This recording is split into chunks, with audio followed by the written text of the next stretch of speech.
Hi hello എല്ലാവർക്കും നമ്മുടെ പുതിയൊരു വീഡിയോയിലേക്ക് സ്വാഗതം. ഇന്ന് നമ്മൾ ചർച്ച ചെയ്യാൻ വേണ്ടി പോകുന്നത് മലയാളത്തിൽ അടുത്തിടെ റിലീസായ ഒരു സിനിമയെ പറ്റിയിട്ടാണ്. സിനിമയുടെ പേര് all we imagine as light എന്നാണ്.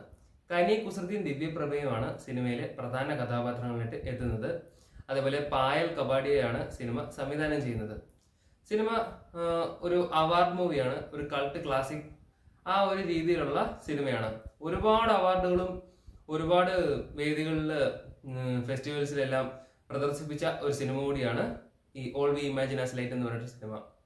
അതുപോലെ ഇന്ത്യക്ക് അകത്തും പുറത്തുമായിട്ട് നിരവധി അംഗീകാരങ്ങളും പുരസ്കാരങ്ങളും എല്ലാം ഈ ഒരു സിനിമയ്ക്ക് നേടാൻ സാധിച്ചിട്ടുണ്ട്.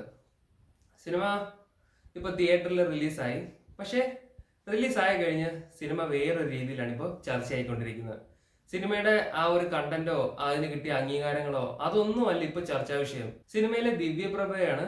കാരണം ആ ഒരു സിനിമയിൽ അവര് കുറേ ന്യൂഡ് രംഗങ്ങളിൽ അഭിനയിച്ചിട്ടുണ്ട്. അതേപോലെ ഒരുപാട് ഹോട്ട് സീൻസുകൾ അഭിനയിച്ചിട്ടുണ്ട്. എന്തൊക്കെയാണെന്ന് പറയുകയാണെങ്കിൽ അവരിപ്പോൾ ഓഫീസ് വിട്ട് വീട്ടിലേക്ക് വന്ന് ഡ്രസ്സ് മാറുന്നത്, തൻ്റെ കാമുകനോടൊപ്പം സമയം ചെലവഴിക്കുന്നത്, അവര് ചുംബിക്കുന്നത്, അതേപോലെ സെക്സ് ചെയ്യുന്നത്, അങ്ങനെ ഒരുപാട് രംഗങ്ങളിൽ അവർ അഭിനയിച്ചിട്ടുണ്ട്. അപ്പോൾ ആ ഒരു രംഗങ്ങളൊക്കെയാണ് ഇപ്പൊ പലരും ഷെയർ ചെയ്യുന്നതും കാണാത്തവർ അതിന്റെ ലിങ്ക് തപ്പി ഓടുന്നതും ഒക്കെ. എന്താ അല്ലേ? അപ്പോൾ അതിനെപ്പറ്റിയിട്ടാണ് നമ്മൾ ഇന്ന് നോക്കാൻ വേണ്ടി പോകുന്നത്. സിനിമ കഥ നടക്കുന്നത് മുംബൈയിലാണ്. മുംബൈയിലെ രണ്ട് നേഴ്സുമാരുടെ കഥ പറയുന്ന ഒരു സിനിമയാണ് ഇത്. അതേപോലെ മുംബൈ തെരുവിലെ സാധാരണക്കാരുടെ ജീവിതം, അവരുടെ ദിനചര്യകള്, അവിടുത്തെ ട്രെയിനുകൾ, ബസ്സുകൾ, യാത്രാമാർഗങ്ങൾ, അവിടെയൊക്കെ നടക്കുന്ന കാര്യങ്ങൾ, അങ്ങനെ ഒരുപാട് ലെയറായിട്ട് കഥ പറയുന്ന ഒരു സിനിമയാണിത്. അതിലെ രണ്ട് കഥാപാത്രങ്ങൾ മാത്രമാണ് കനി കുസൃതിയും ദിവ്യപ്രഭയും. അവര് വർക്ക് ചെയ്യുന്ന സ്ഥലത്തെ അവരുടെ സീനിയർ ഡോക്ടറാണ് അസീസ് നെടുമങ്ങാട്. അപ്പൊ കനി കുസൃതിയോട് അസീസ് നെടുമങ്ങാടിന് ഒരു ഇഷ്ടമുണ്ട്. പക്ഷേ കനി കുസൃതിയുടെ ഭർത്താവ് ജർമ്മനിക്ക് പോവുകയും ഇവരെ അവിടേക്ക് കൊണ്ടുപോകാമെന്ന് വാഗ്ദാനം കൊടുത്തിട്ട് അതിന്റെ അപ്ഡേറ്റിന് വേണ്ടിയിട്ട് ഇവർ കാത്തിരിക്കുകയാണ്. സോ ആ ഒരു കാത്തിരിപ്പുള്ളത് കൊണ്ട് അസീസ് നെടുമങ്ങാടിനോട് ഇവർക്കൊരു യെസ് ഇഷ്ടമാണെന്ന് തുറന്നു പറയാൻ വേണ്ടി പറ്റുന്നില്ല. ദിവ്യപ്രഭയുടെ കാര്യത്തിലും അവർക്കൊരു ബോയ് ഫ്രണ്ട് ഉണ്ട്. അവര് കനി കുസൃതിയുടെ നേരെ ഓപ്പോസിറ്റ് ഒരു ക്യാരക്ടറാണ്. യാതൊന്നിനെ പറ്റി ചിന്തയില്ലാതെ ഉള്ള സമയം സന്തോഷമായിട്ടിരിക്കണം, അടിച്ചു പൊളിക്കണം എന്നൊരു ചിന്ത മാത്രമുള്ളൊരു യുവതിയാണ് അവര്. അവരുടെ കാമുകനാണ് ഹൃദു ചെയ്ത ക്യാരക്ടർ. പുള്ളി ഒരു മുസ്ലിമാണ്. അപ്പൊ അത് ഇവർക്കിടയിൽ ഒരു പ്രശ്നമാവുന്നുണ്ട്. കനി കുസൃതിക്കും ദിവ്യപ്രഭയ്ക്കും ഇടയിൽ അതൊരു പ്രശ്നമാവുന്നുണ്ട്. അതുപോലെ ആ ഒരു ഹോസ്പിറ്റലിലും അവരുടെ ആ ഒരു പ്രണയം ചർച്ചയാവുന്നുണ്ട്. കാരണം രണ്ട് ജാതിയിലുള്ളവരല്ലേ, അപ്പൊ അതൊരു പ്രശ്നമാവുന്നുണ്ട്. അപ്പൊ അങ്ങനെയൊക്കെ പോകുന്ന ഒരു കഥ, അതിനിടയിലേക്ക് വരുന്ന ഈ സെക്സ് രംഗങ്ങളും ന്യൂഡിറ്റിയും, അപ്പോൾ എല്ലാം കൂടെ ചേർത്ത് വെച്ച് ഒരു ആവറേജ് അനുഭവം മാത്രം തരുന്ന ഒരു സാധാരണ ഒരു പടമാണ് ഈ all we imagine as light. അല്ലാതെ ഒരു ബ്രഹ്മാണ്ഡ സിനിമയോ അല്ലെങ്കിൽ ആ ഒരു രീതിക്ക് ഒരു ഭയങ്കര കഴിവുള്ള യാതൊന്നും തന്നെ നമുക്ക് ഈ സിനിമയിൽ കാണാൻ പറ്റില്ല. ഡയറക്ഷൻ ആണെങ്കിലും പെർഫോമൻസ് ആണെങ്കിലും ഒരു നോർമൽ പടത്തിലുള്ള അത്രമേ ഇതിനകത്തുള്ളൂ. ഒന്നാമത് ഡയറക്ഷൻ എന്ന് പറയുമ്പോൾ ഒരു ഷോർട്ട് ഫിലിമിനെക്കാട്ടിലും കുറച്ചുകൂടെ മേളിൽ നിൽക്കുന്ന ഒരു പടം. ആ ഒരു രീതിയിലാണ് ഈ പടം എടുത്തു വെച്ചിരിക്കുന്നത്. വളരെ താഴേക്കിടയിൽ ബഡ്ജറ്റിൽ, വളരെ കുറഞ്ഞ ബഡ്ജറ്റിൽ ചെറിയ രീതിക്കുള്ളൊരു പടം, അത്രയേ ഉള്ളൂ. ആ പടങ്ങൾക്ക് ഇന്ത്യക്കകത്ത് തന്നെ പുരസ്കാരങ്ങൾ കിട്ടേണ്ട കാര്യമേ ഉള്ളൂ. ഇന്റർനാഷണലി ഇത് എങ്ങനെ എത്തിപ്പെട്ടെന്ന് നമുക്കറിയില്ല. സോ അങ്ങനെയുള്ളൊരു പടം ഇപ്പോൾ ആ ചിത്രത്തിലെ ന്യൂഡ് രംഗങ്ങൾ മാത്രം ഫോക്കസ് ചെയ്ത് മുന്നോട്ട് പോയിക്കൊണ്ടിരിക്കുകയാണ്. എന്താ അല്ലേ, മലയാളി പ്രേക്ഷകർ ഇങ്ങനെ ആയിപ്പോയി. സിനിമയുടെ കലാമൂല്യത്തിനും അപ്പുറം സിനിമയിലെ ആ ഒരു രംഗങ്ങൾ മാത്രമാണ് ഇപ്പൊ എല്ലാവർക്കും വേണ്ടത്.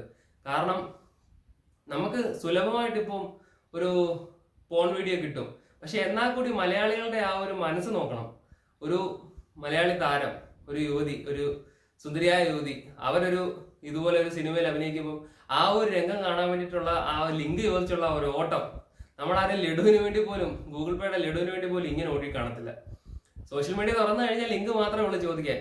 എല്ലാവരും സദാചാരവും ഭയങ്കര അഡ്വാൻസ്ഡ് ചിന്താഗതിയാണെന്നൊക്കെ പറയുമ്പോഴും താഴെ വന്ന് ചോദിക്കുന്ന ലിങ്ക് ഉണ്ടോന്ന്.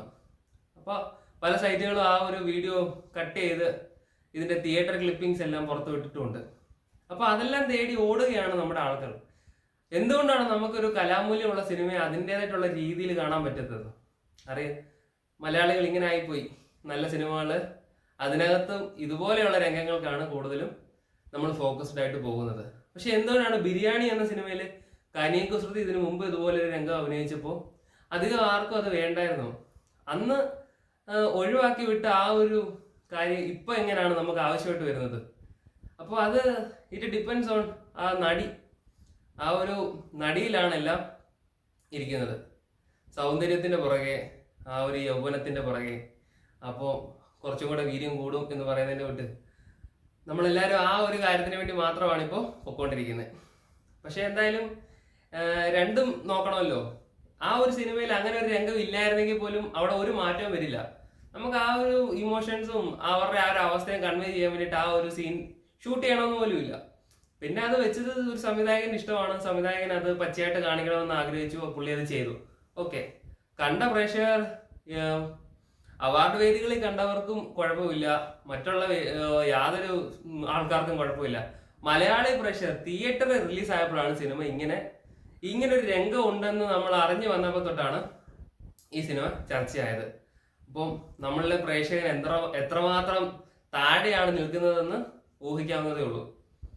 അപ്പോൾ നിങ്ങൾ ഈ സിനിമ കണ്ട ഒരാളാണെങ്കിൽ നിങ്ങളുടെ അഭിപ്രായം എന്താണെന്ന് താഴെ കമന്റായിട്ട് രേഖപ്പെടുത്തുക. അതേപോലെ നമ്മുടെ ചാനൽ സബ്സ്ക്രൈബ് ചെയ്യുന്ന കാര്യം പരിഗണിക്കുക.